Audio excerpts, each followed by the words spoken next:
Your mental health is just as important as your physical health. Michael Gegel. Welcome to Living at Your Finest podcast. I'm your host, Dr. Babs. I'm a triple board certified family, obesity, and lifestyle medicine physician, and I am the founder of Living at Your Finest Wellness, a holistic direct primary care practice. Did you know that 80% of lifestyle-related chronic diseases within our communities are preventable, with poor diet being the primary culprit? Now, contrary to what we thought, that it was our unfortunate genes, the good news is that we can make changes together to improve our health and quality of life.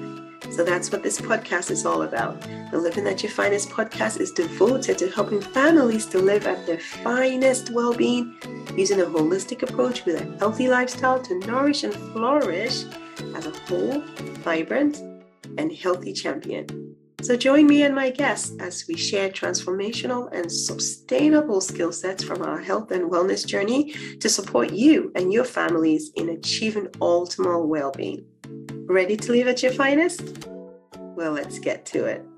Health champions, welcome back to Living at Your Finest podcast show. I hope you are doing well. I'm excited for this episode as we wrap up the month of May, which is Mental Health Awareness Month. I welcome you to join me as we have this important conversation about mental health and how relevant it is. But before we get to that, I want to check in with you. How are you doing? How has the year been so far? We're hitting the 6th month of the year. I hope it's been good to you. I hope that you are taking it one day at a time, trying your best not to be stressed. So we're going to be talking about that and more, emphasizing all the important components of mental health. Again, thank you for joining me. Let's get started on the conversation. So mental health is not just in your head. It's about your daily habits. And I know this for sure because I have lived a life of stress and not managing it well. I know what it resulted in, blood pressures being high. And so for decades, mental health has been treated separately from physical health. And we know better now with the cutting edge research reveals that deep connection between depression, metabolic function, chronic inflammation, gut health, and behavioral health. All of these are interconnected. So the shift in understanding means that not only are we improving our mental health, but we're doing so with counseling. We're doing so with whether it needs medications, whether it's the food that we eat, how we sleep, how we manage stress. All of these play a role. It's not just a one size fit all. So today I'm coming to equip you with the tools that will enable you to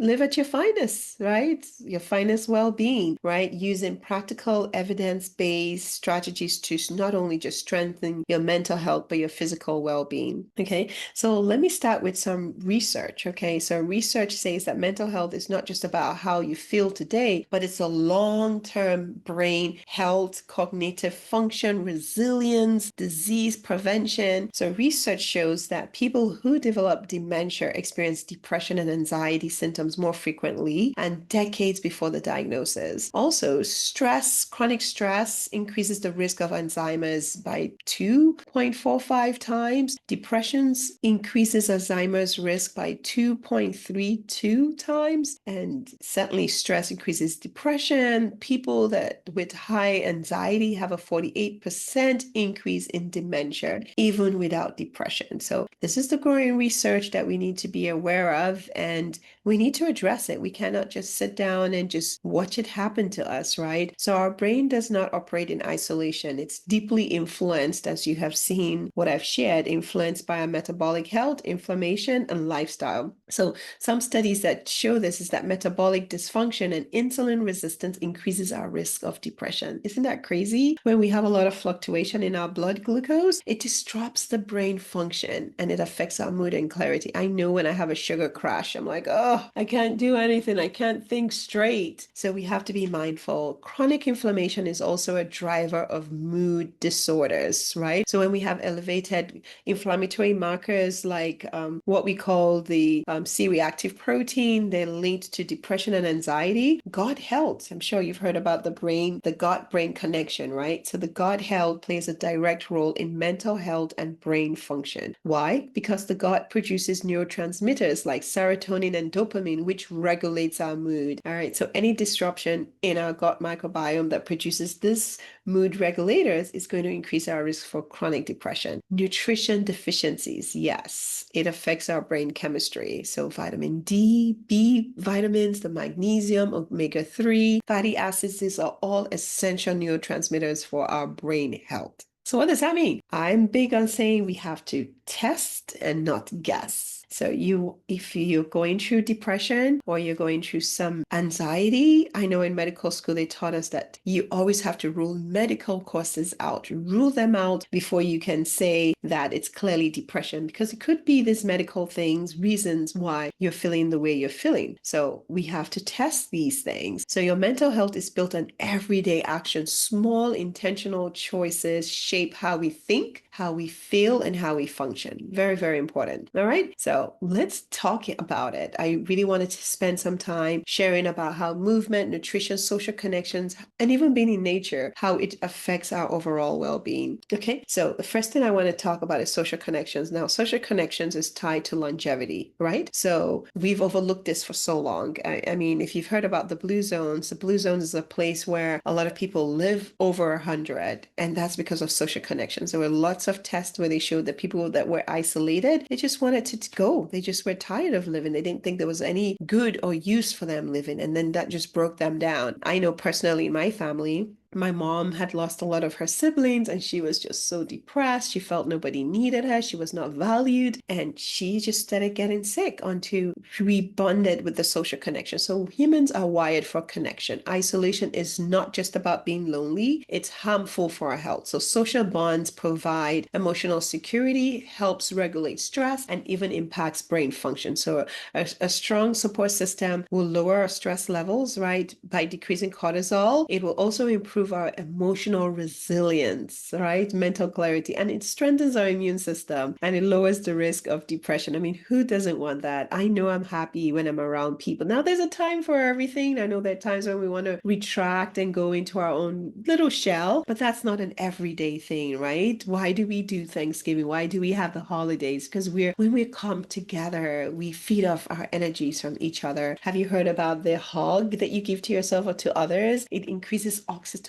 which decreases cortisol. So social connection is key. Please make sure that you call a friend, make sure that you text, just check on people. It will definitely help your mental health. Number 2, nature exposure. I'm sure this is not the first time you're hearing that mental health benefits from outdoor exposure. Why? Because of green therapy. My daughter actually just did a study in the elderly where they saw how cortisol decreased in the elderly because of green therapy. So spending time in nature often refers to green therapy and ecotherapy. It's not just about relaxing, it's about healing. The fresh air, of course, the vitamin D, all of this really helps to combat seasonal affective disorder. Studies show that time in green space can lower not only your blood pressure, but your cortisol and reduces anxiety. There's just something about getting that natural fresh air early in the morning. One thing for sure, the sunlight gets into my pineal gland and increases serotonin, which converts to melatonin and helps me sleep a whole lot better. So sunlight exposure is essential for vitamin D. It supports my mood, and certainly sensory stimulation. Whew, yes. I'm just feeling it. I feel like I need to go outside and continue the podcast. But sensory stimulation helps to enhance creativity and cognitive function. If you ever feel blocked and you don't know what to do, just go for a walk. I promise you will feel better. All right. Or sit by a window. I know that I open up my blinds for the days that I can't go out right within the first hour. That really is reassuring. Okay. Research shows that even short daily outdoor walks can improve mental clarity and reduce stress. Activities like gardening, like over the weekend, I gardened with my family and it was fun. We enjoyed it. It was, of course, you get exercise in, but it was fun. So learn to incorporate daily exposure. Okay, let's talk about number 3. Sleep, the foundation of emotional stability. Sleep. Poor sleep is not just about feeling tired. It affects our mental health, our stress regulation, and cognitive function. So sleep deprivation increases stress, as you can imagine. It weakens our immune system because when we sleep, we definitely help to build our immune system. You clear up all the clunk and all the, the lymphatic drainage, all of that is cleaned out. And so it helps us to build our immune system. And when we don't sleep, we weaken our memory and we disrupt our neurotransmitter balance. So to improve sleep, we certainly have to have a consistent bedtime routine, something that I love and I don't do enough of, and I plan to. We're actually doing a 7-day sleep challenge at my practice, and that's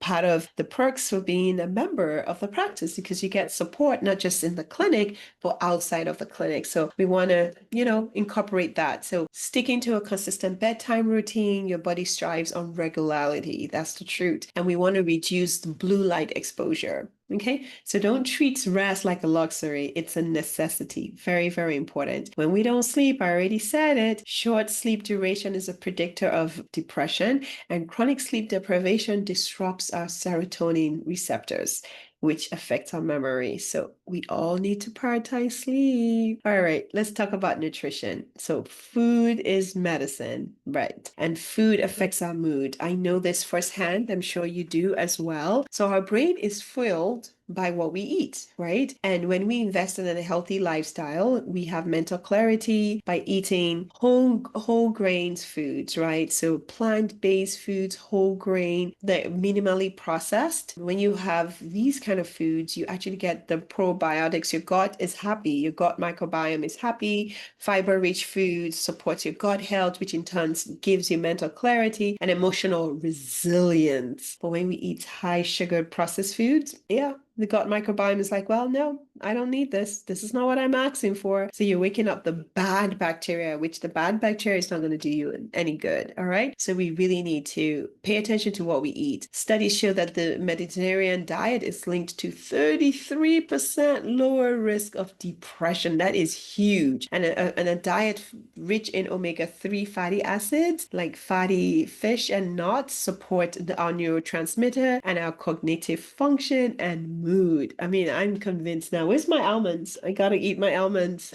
My almonds. All right. So magnesium, B, vitamins, and antioxidants are essential for brain health and emotional regulation, all helpful to combat stress. Thank you so much for joining me on this week's episode. My goal on this podcast is to empower, educate, and encourage you to take actionable steps to triumph at living at your finest, body, mind, and spirit. Of note, the information provided here is for educational purposes only and does not substitute as medical advice. Please discuss your healthcare needs with your licensed medical professional. If you are in need of a compassionate and comprehensive holistic physician or know someone who is, please reach out through my website, livewellness.com, for a meet and greet. It will be my honor to talk to you. Are we connected on social media yet?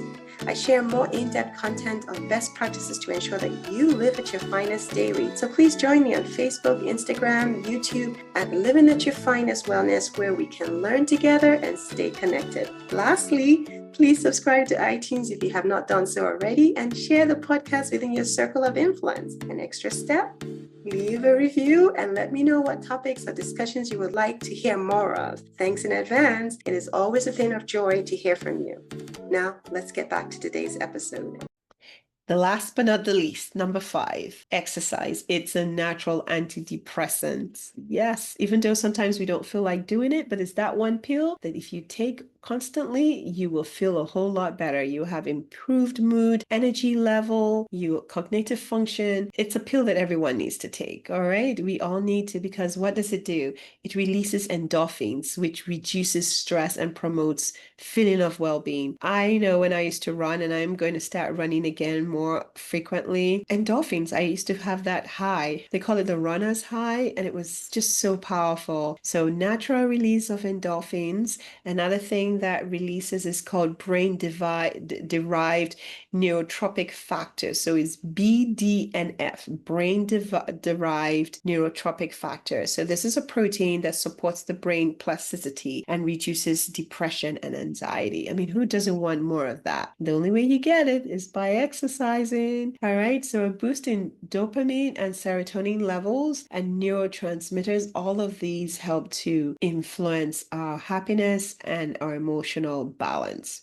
So a lot of information, here. So if you're not already making exercise part of your routine, I want you to consider doing it because you get better focus, improved mood, and you would have decreased risk of anxiety and depression. All right. There's tons of studies that show just a small amount. I'm not even telling you to go for an hour can reduce your depression by 18%. And people that live a sedentary lifestyle increases their risk of depression by almost 40%. Okay. And when we say sedentary, that means sitting down for hours and not getting up. Did you know that the new sitting is the new smoking? So you really want to pay attention. Like mind body activity like yoga and Tai Chi has been shown to regulate stress. Okay. So all these things are so important. Exercises improves our cognitive function. It also helps us sleep a whole lot better and emotional regulation. So we need to be mindful of all these things that I've just shared about. Very, very important. All right. So let's summarize